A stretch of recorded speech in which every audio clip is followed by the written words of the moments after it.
Let's move on to the unfolding saga of Luigi Mangione, whose manifesto was first released in full by a friend of the show, Ken Klippenstein, yesterday. We can put B0 up on the screen. This is the manifesto itself. It's very short as far as manifestos go, and it has... Barely a manifesto. Barely a manifesto. It has a banger of a first line here. To the feds, I'll keep this short because I do respect what you do for our country. Maybe one of the weirdest openings to any manifesto in history, Ryan. You wanted to do a somewhat dramatic reading of this. We should add that Mangione had an extradition hearing yesterday. He's being extradited from Pennsylvania, where he was caught at that Altoona, Pennsylvania McDonald's, and he's being extradited to New York to face murder charges. So that's what was unfolding yesterday. We'll play clips of this and everything, but Ken said a lot of people in media had this manifesto, but were not publishing it. They were publishing just snippets of it and not releasing it in full.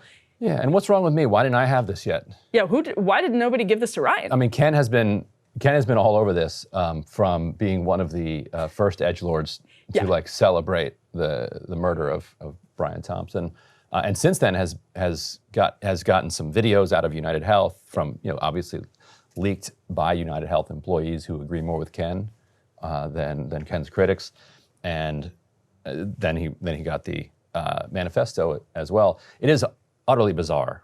I can't even think of a reason why the mainstream press got their hands on this and didn't publish it, but did quote from it. It's like, what on earth are you doing? It's so short. I don't even not see like how this helps manufacture consent. It's just a little manifesto. We can read some more of it. This I state plainly that I wasn't working with anyone. This was fairly trivial. Some elementary social engineering, basic CAD, a lot of patience. The spiral notebook, if present, has some straggling notes and to-do lists that illuminate the gist of it. My tech is pretty locked down because I work in engineering, so probably not much info there. Yeah, we'll see about that. I do apologize for any strife of traumas, but it had to be done. Frankly, these parasites simply had it coming. And there's a TikTok going around of They Had It Coming, the song from Chicago. With some nice edits. A reminder, the US has the #1 most expensive healthcare system in the world, yet we rank roughly number 42. Roughly number 42 is kind of a funny phrase. Roughly number 42. You're either 42 or you're not. You say roughly 40. If I'm doing edits of his manifesto, I would say just say roughly 40. Because when you say 42, that's implying some specificity. You should have submitted this to DropSite. He should have. United is the indecipherable largest company in the US by market cap. No, I don't think that's true. Behind only Apple, Google, Walmart. I'm editing the guys. Everyone's in the process right now. You're seeing behind the curtain. It has grown and grown, but has our life expectancy? No, the reality is these indecipherable have simply gotten too powerful. They continue to abuse our country for immense profit because the American public has allowed them to get away with it.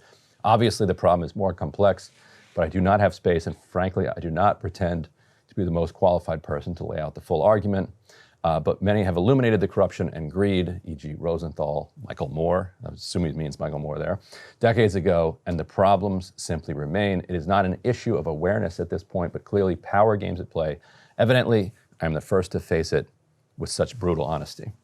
That last line is actually kind of, I think, central to the debate over ethics and people's reactions here, in that, Brent, I'm genuinely surprised there haven't been similar acts of like anti-healthcare terrorism, because that's how bad the health insurance system is. And I'm not saying, obviously, nobody is saying, well, maybe some people are.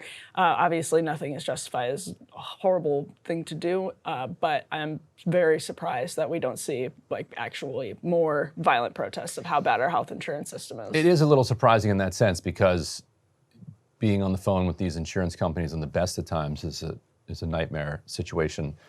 Being on the phone with them when they are delaying your treatment for trivial paperwork reasons that obviously were manufactured for the purpose of delaying your treatment, in the hopes that you either die or don't need the treatment, or it moots the treatment at some point. You would kind of think that somebody would have done this earlier. Yeah, I mean, it is kind of surprising in that sense. Yeah.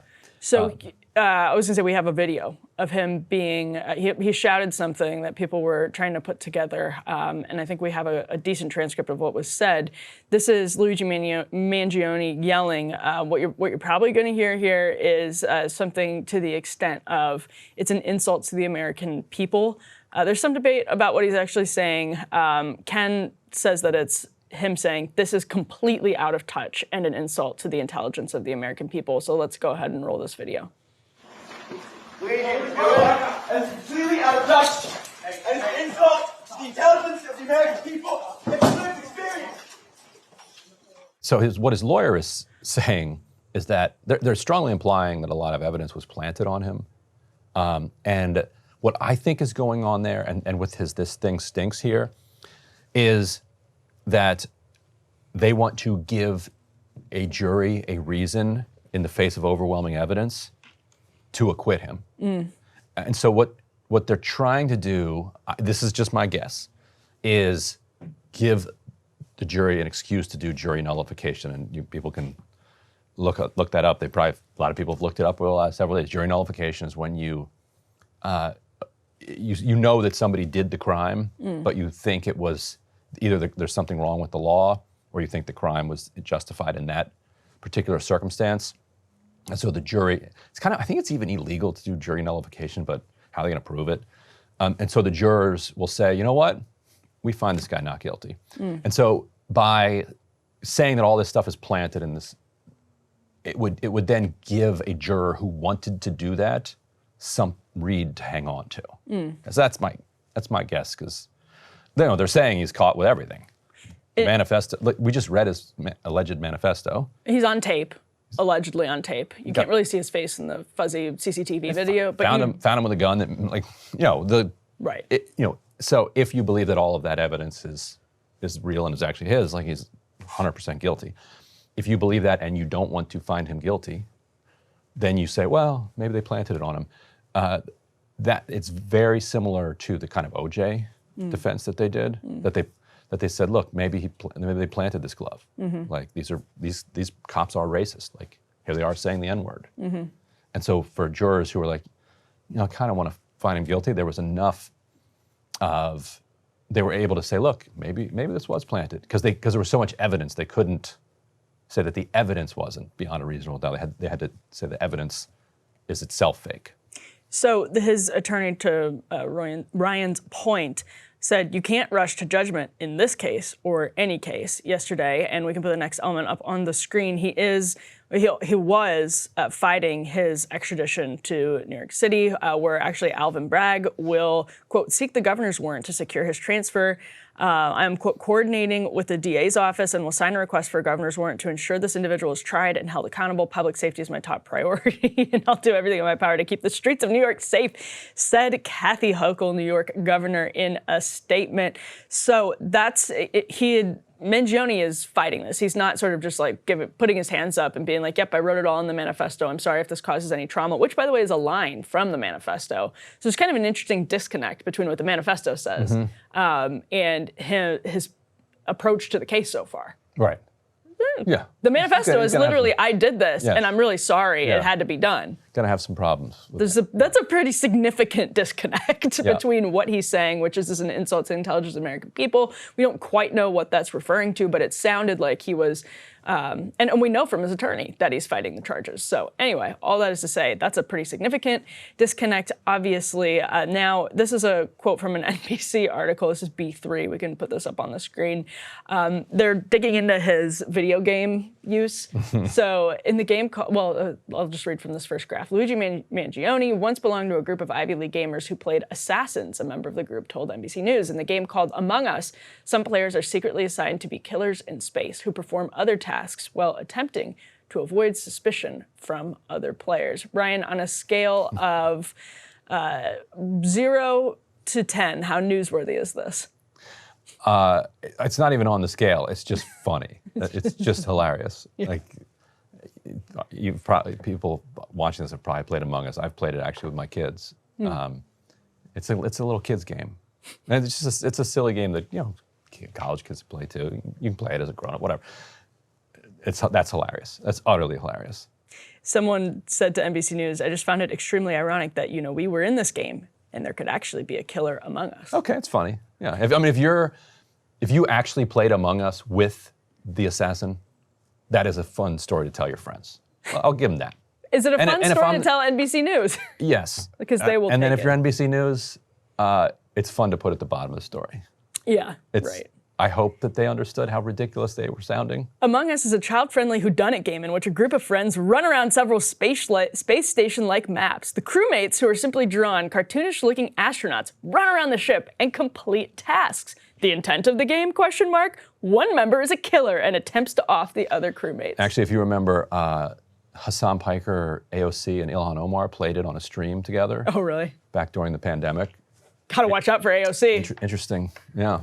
Another New Yorker who's mad about the healthcare system. Yeah, just facts, Yeah. Putting out facts here. Yeah, just spitting facts. Now, before, there's also some, obviously, probing of Luigi Mangioni's Reddit history. So Forbes reports UHC shooter Luigi Mangioni appears to have been a Redditor, and he researched back pain and backpacks.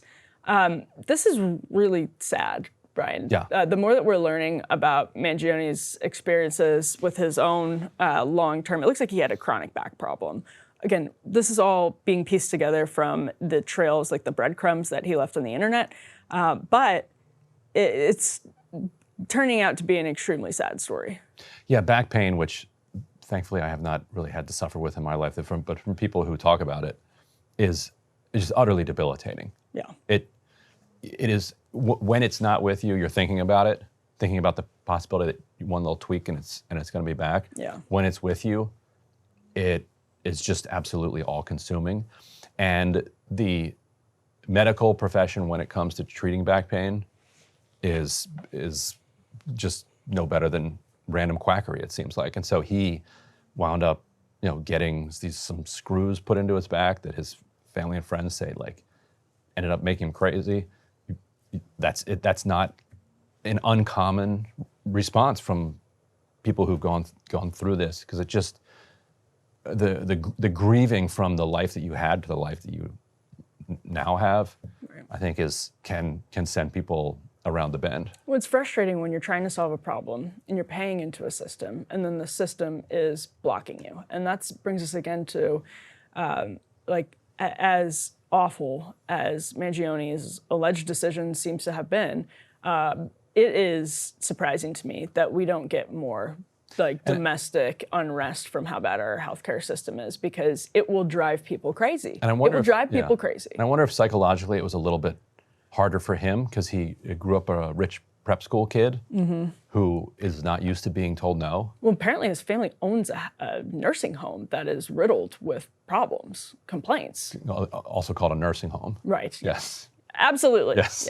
But actually, this one appears to be exceptional in rankings, like national rankings. I can find it while we're talking, right, but yes, exceptionally bad. He went to this rich prep school called Gilman in Maryland. If you're from Maryland and you saw this, you're like, okay, this tracks. Yeah. Gilman kid. Yeah. Gilman kid could pop and do this. Well, that's. I just think it's an insane statement on. Well, not insane. It's like the least surprising statement, actually, but it's a very powerful one on how horrible the healthcare system is that you can come from a background of privilege, and unless you're tippy top of the 1%, you can have the same terrible experience with the healthcare system.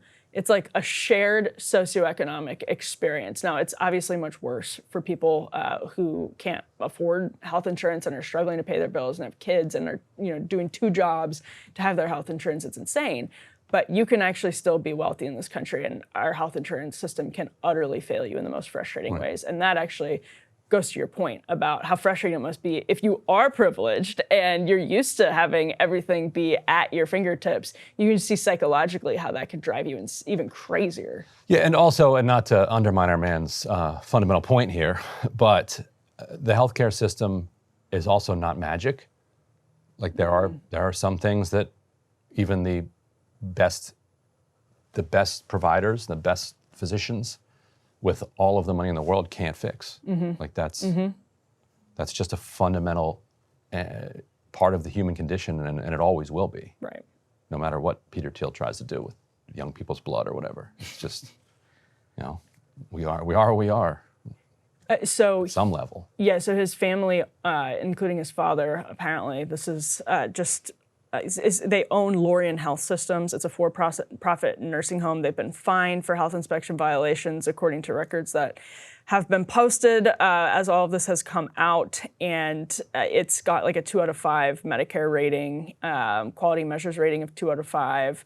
So it appears to be, not a. So someone was posting about it saying that it was a measure of hypocrisy, and it's like, well, if Mangione is guilty in this case, it may not be hypocrisy. It may be his partially psychologically, and we're trying to do like armchair psychiatry here, but it might have been what drove him insane. Is that his own family and his own privilege was built on a system that was hurting him too. I mean, that's something that can flip And he volunteered the switch. He volunteered at that nursing home, according Yeah. to reports when he was in high school. Right. So he may have seen it all up close. Yeah. Well, Bill Burr, on his Monday morning podcast, went on a similar rant to the one that he went on over the weekend that Crystal and Sagar covered. Let's roll this clip of Bill Burr weighing in on the media coverage this time of, media coverage and just people's general reactions to what's happened with Mangione. You know what's annoying me about this kid who killed this CEO is none of these news programs are talking about the incredible lack of empathy from the general public about this because of how these insurance companies treat people when they are at their most vulnerable, after we've all given them our money every fucking month and now we finally need you and all you do is deny us. And then these pussies and all of these things are taking the pictures of their CEOs off their websites. I got to be honest with you, okay? I love that fucking CEOs are fucking afraid right now. You should be. By and large, you're all a bunch of selfish, greedy fucking pieces of shit. And a lot of you are mass murderers. You just don't pull the trigger. That's why it looks clean. That's why these people look, oh my God, he was just, walking into a hotel. It's like, okay, but what was his job? What did he do? What was the results of it? The everyman, truly. And if you're horrified by that argument from Bill Burr, and you're like a Beltway journalist or pundit, then you should go sit down at a bar in normal America and talk to people. Yeah, and a lot of the people who are saying, look, we have lower costs, and these people have some of these outcomes are better, and also the insurance companies are not, the real problem. The problem is the providers. United Health is a provider too. They're massively involved in the provider side as well. But the CEO was making $10 million a year. Mm-hmm. It's one thing to say, this is a really difficult problem to solve. Mm-hmm. And we're all working together to try to make sure that we can give the best care to the people who need it. Mm-hmm. When you say that and then you walk out of the room with a bag filled with $10 million, people are going to give a little bit less credibility to how concerned you are. And when that $10 million is just a little kickback for the billions that you're sending to shareholders who are also walking away with that money, you lose even more credibility around how serious you are about taking care of patients. I had Ken on, actually, Undercurrents to talk about, I was like, Ken, I kind of disagreed with the way that you reacted immediately, but I also think it's really precious to see Chris Cuomo just retire to his fainting couch and clutch his pearls over the reaction of people like you and Taylor Lorenz, because about just tone policing about the United Healthcare CEO. He doesn't have a leg to stand on unless he's using all of his journalistic resources to probe the corruption in the health insurance system regularly, which he's not doing. He only cared when Ken was mean to the dead CEO who appears to be unjustly murdered. And so that's it doesn't make the murder right, but it also doesn't give you any more credibility when you're weighing in to tone police people who are upset about the healthcare system and you're not regularly concerned yourself about the healthcare system. Yeah, and Don Jr. showed unusually poor instincts out of the gate. Oh, really? On this. He did the whole put the image of the guy up and said, internet, do your thing. And all of his replies were just like, I don't see anything done. Well, He put the image of Mangione up? Yeah, or- saying like, internet, do your thing, like go find this killer. Oh. And all of his followers were like, I don't see nothing. So it was like, oh, I forgot Don Jr.'s a prep school kid, but not the kind that Luigi became. It'll be interesting. Because he's really done a good job of donning the garb of the populist, and so he missed his dad would not have made that mistake.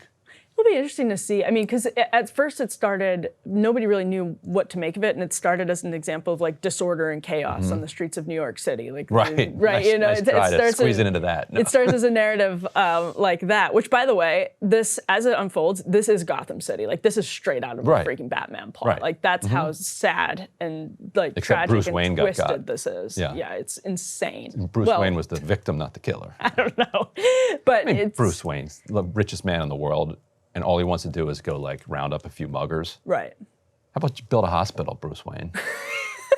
Come on. Actually, Get I taxed. think I would actually watch the Ryan Grimm written Batman. Yeah. Cartoon. Yes, tax that man. It's ridiculous.